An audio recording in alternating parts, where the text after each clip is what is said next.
What inspired me to become a principal and what continues to fuel my passion for leadership today is rooted in my belief that leadership is not a position, it is a responsibility to transform what has been entrusted to you.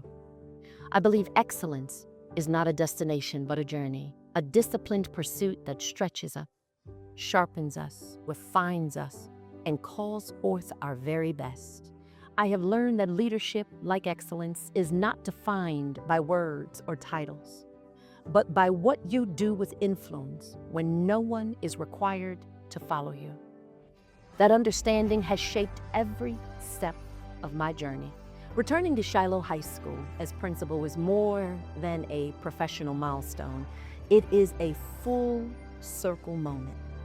Shiloh was the place that once poured into me, and now I carry the responsibility to pour back into Shiloh. I do not lead from distance. I lead from return, from memory, from gratitude, and from a deep sense of accountability to the community that helped nurture me, shape me, and inspire me.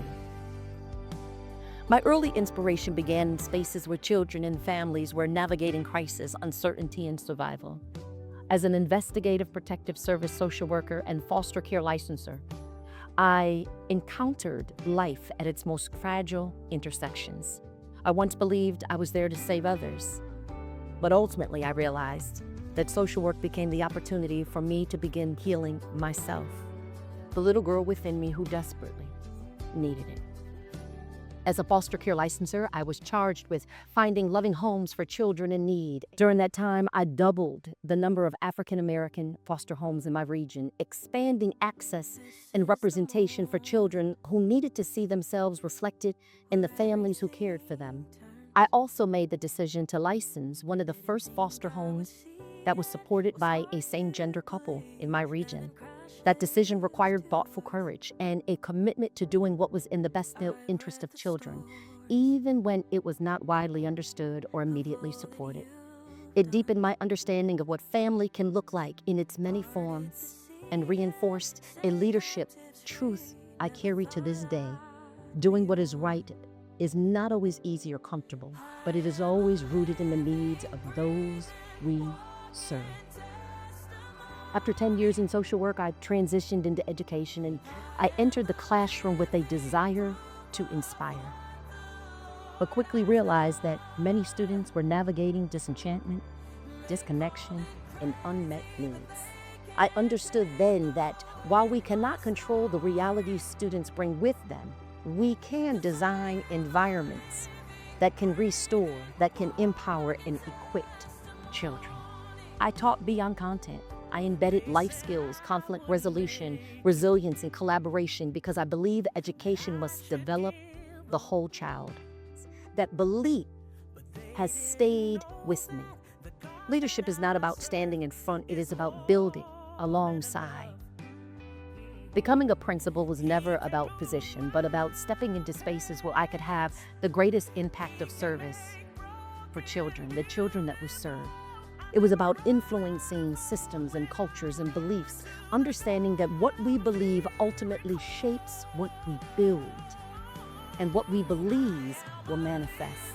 What fuels me now is witnessing what happens when belief is activated, when people begin to see themselves differently, because someone took the time to see them first, to cultivate them, to pour into them, and to build them, just as so many have done for me.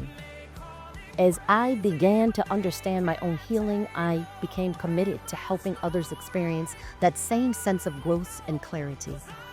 I believe deeply in the power of mentorship, in speaking vision into others and creating environments where individuals feel seen and valued and capable. That belief shows up in how I lead every day.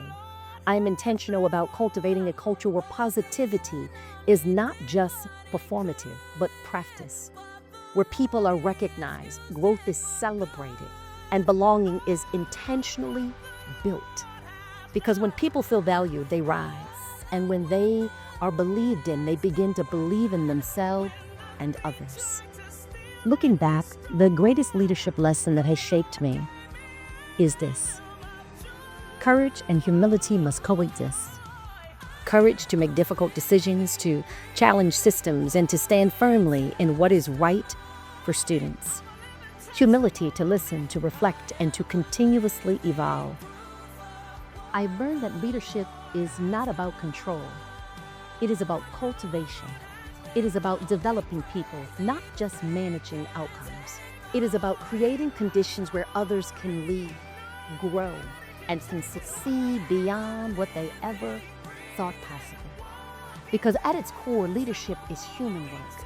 It is about relationships. It is about restoration. It is about responsibility. And it is about recognizing that the true measure of leadership is not what you build for yourself, but what you build in and for others.